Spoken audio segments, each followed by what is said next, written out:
Prishindetia. Good morning, good morning, good morning from sunny Albania. It's February and we are in a city called Lezhe.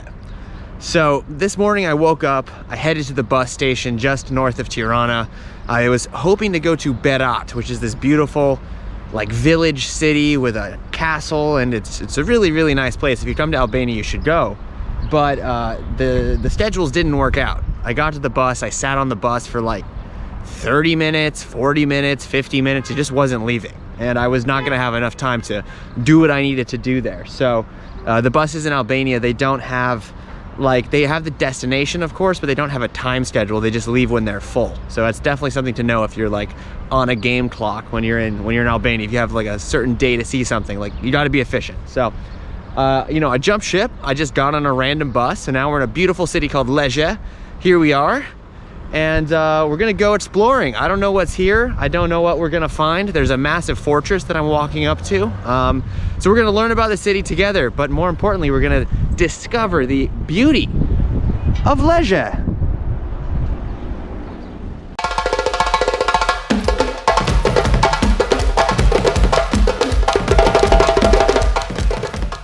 It's important to note that on any trip to Albania, that the country is 70% mountainous.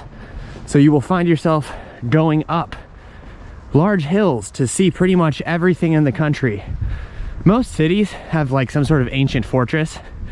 So we're just heading up this way, but the ancient fortresses are always, you know, at the top of a hill for defenses. So when you're going to Albania, you will find yourself walking up many a hill to many a fortress. One cool thing to notice about these kind of like old world, new world places is that you get really beautiful landscapes that are just outside of cities. So cities are pretty densely populated. And then you have people here living in the hills. Here you can see, actually this person has a vineyard. It looks like they're growing grapes and fruit. And then down here you have people living semi-rurally, you know, really actually close to like a pretty densely populated area. The landscape of Albania is absolutely gorgeous, but I love this kind of rural living within a city. You don't see this a lot in the United States or in many Western places. It seemed like probably some people were living up here for, you know, a really long time. Like this was my family's hill for like 800 years, and then the city just slowly extended upon it. But the people are still living the same lifestyle that they were living before, just, you know, in the context of a city. It's a very, very interesting thing. I saw this a lot in Vietnam.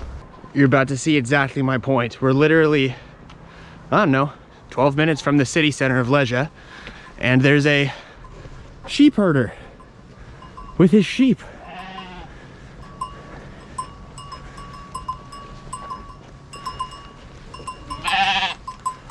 Oh. And lambs. Hello.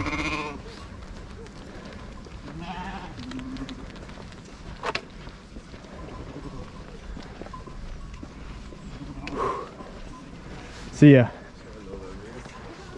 So I found the castle. It's just up here, but there's not particularly any marked path that I can see. So I'm just free-roading it, but it's crazy. I mean, I love thinking about history in the context of, oh, I found a path, kind of. In the context of these people, I mean, look at these stones. And we're pretty high up here. So it's like, how did they get these things up here? I mean, look at these. These are absolutely unbelievable. They're huge. Look at these. And they're perfectly shaped, you know, and really, really impressive. And look at this view. Whew. So beautiful up here.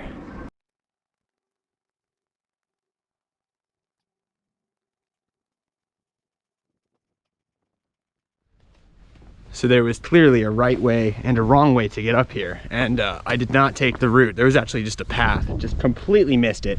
I felt like scaling the side of an ancient fortress. That's what we did. So it's funny, they actually have people working at the entrance here. There's like no people up here. 2 dudes were just sleeping in this little like cabin. It's 300 lek to get in, that's $3. And this is epic. This is a beautiful place. Absolutely gorgeous. It's green, it reminds me of Wales a little bit. We've got this beautiful fortress and it's huge. It's really, really big.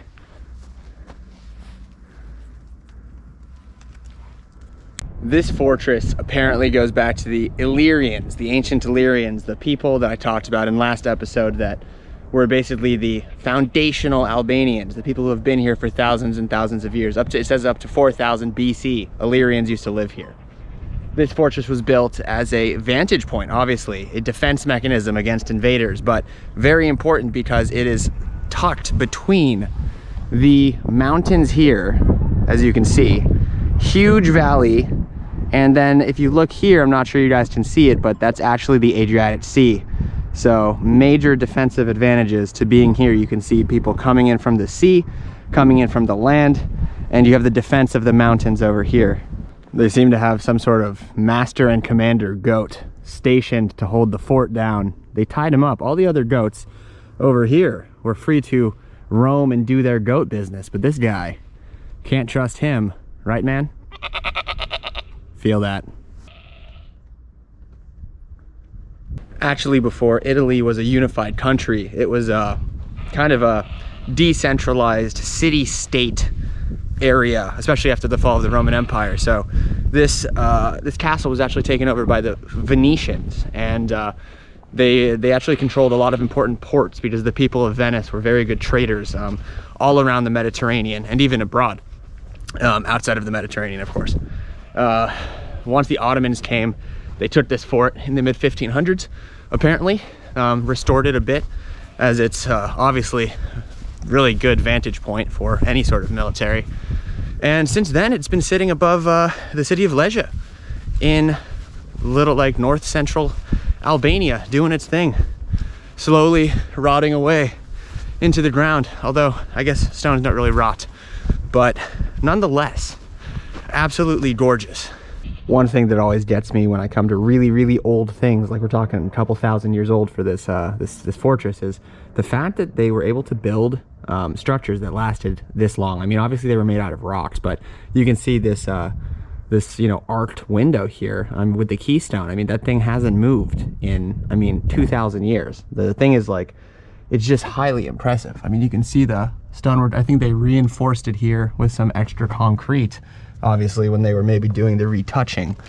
But I mean, it's crazy. I mean, here you can also see a little window from whatever was once there millennia ago. Highly, highly impressive masonry, architecture. You know, they knew some stuff back then. They definitely knew some stuff. As we look through this little window, like those many Illyrians did in the past, the Ottomans, the Phoenicians, whoever was here, I think we can learn a little bit about Albania. So in the very distance, you can see the current city of Lezhe.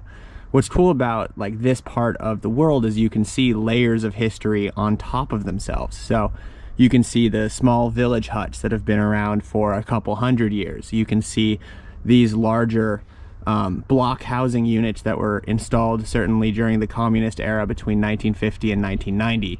You can see more modern buildings like shopping malls, movie theaters, churches, and the like that were built in the last 30 years, all from the context of this incredibly old, 1,000-year-old fortress sitting atop a hill, watching it all unfold. This is why I like history, and this is why if you haven't been to Europe and you do enjoy history, you have to come out here.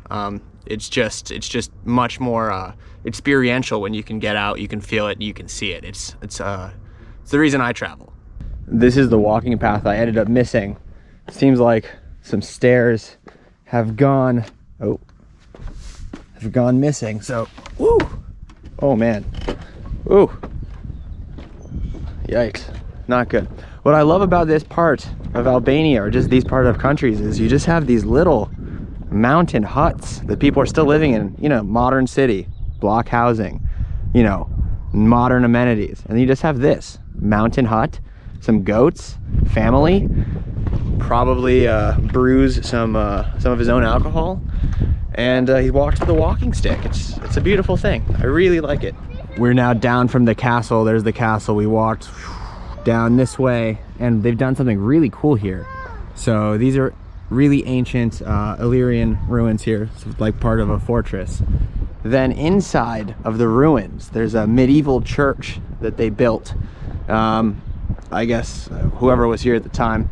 And then now the Albanian government has built a mausoleum to the hero Skenderbeg, who, if you watched my last video, you definitely know something about. They say, well, there's a theory that his remains are in Lezhe, and they're actually here. So this is not only a mausoleum, but an actual grave. And this is the St. Nicholas Cathedral of the 15th century, right inside.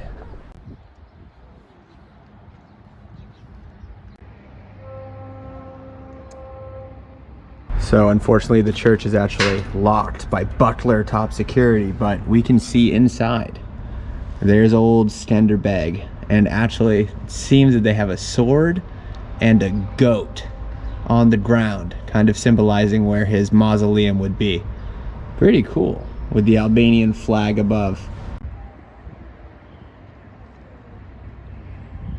It's pretty crazy that in such a random little city that no one would ever really recommend that you go to, that there'd be so much history tied into this, you know, ancient, medieval, post-World War II, and modern, all going on here in a town of like less than 50,000 people.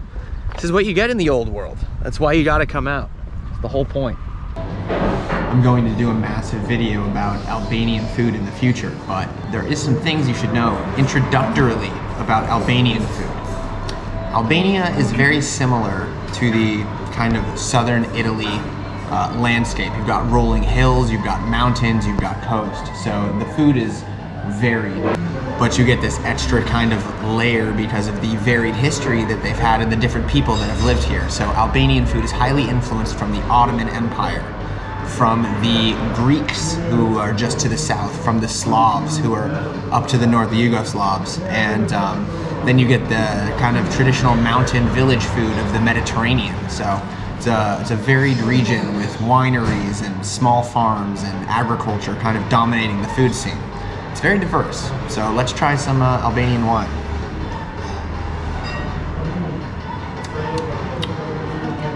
Fruity, light, and delicious. It seems like a lot of the traditional Albanian dishes are either grilled, so they do a lot of like open charcoal grills with really amazing grilled meats, stewed in like clay pots, because each house definitely has an oven, or baked. So it really depends what you're eating, and then they have a lot of fresh vegetables along with the food, very like Mediterranean style, Greek salad kind of thing. Really, really nice food. The food here is very simple, not too spicy. Olive oil is a big thing, and these kind of really rich dishes with cheese are really fantastic here. So to start out our meal, we've got fergez, which is a clay pot dish, the national dish of Albania, like one of the top 5 dishes, and it's basically a clay pot dish of sometimes it's liver, sometimes it's meat, sometimes it's just peppers, and it's cooked in this kind of sauce of tomatoes, peppers, caramelized onions, finished with some olive oil, super delicious. Then here we have another clay pot dish. It is baked peppers. Can't wait to get in there. And then we have the traditional Greek salad, what they're calling, which is the only country that I know that's in the region that would call it Greek and not Albanian salad, which is kind of funny. So features white cheese, and we can find this all over the Balkans. Sometimes it's called shopska. Delicious.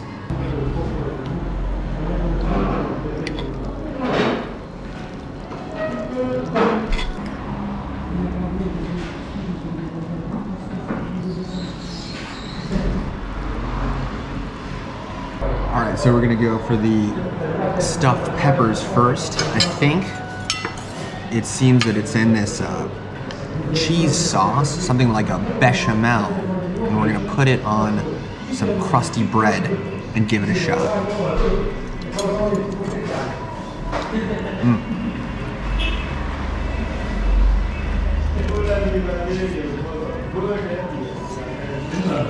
So this, it's like the sauce you guys can see here. It's like kind of I think they make it with yogurt. Super rich, super delicious. You get this really velvety kind of consistency from the yogurt, from the olive oil. I think they get cheese in there too.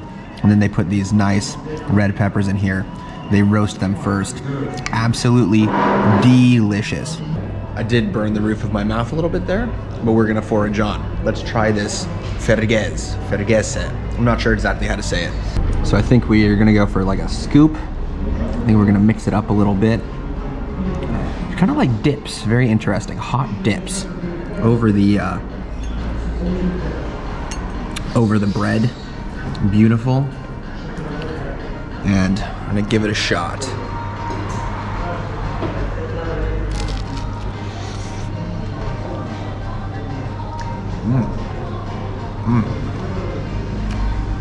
Both dips, but both very, very different. The fergese, it's like, it has this really, there's beef in there, so it's really beefy and rich. It has this cheese, but it's not overly creamy. And it's a very unique flavor. It's got this sweetness from the onions you can taste. So very, very different than the very heavy pepper dish. But the stew dishes of Albania are so super unique, really delicious. You gotta have a salad with it. And the wine really, I think, helps even everything out. So I'm gonna finish up eating. That is some food, country food from Albania. And we're gonna see one more thing before we go. All right, guys, that was a ton of food. I am very, very full, very heavy food here. I just wanna show you guys one more thing. We're on the side of like kind of like a cliff, and they've built these kind of bunker storage facilities. This could have been for tanks, for cargo, for ammunition.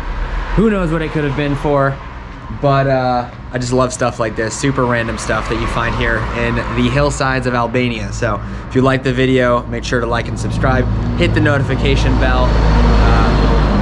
All those things super helpful. We've got more videos coming up from Albania. We're gonna do some like longer form things, so definitely stay tuned for that. And I will see you guys in the next video. Follow me, see you next time from Albania.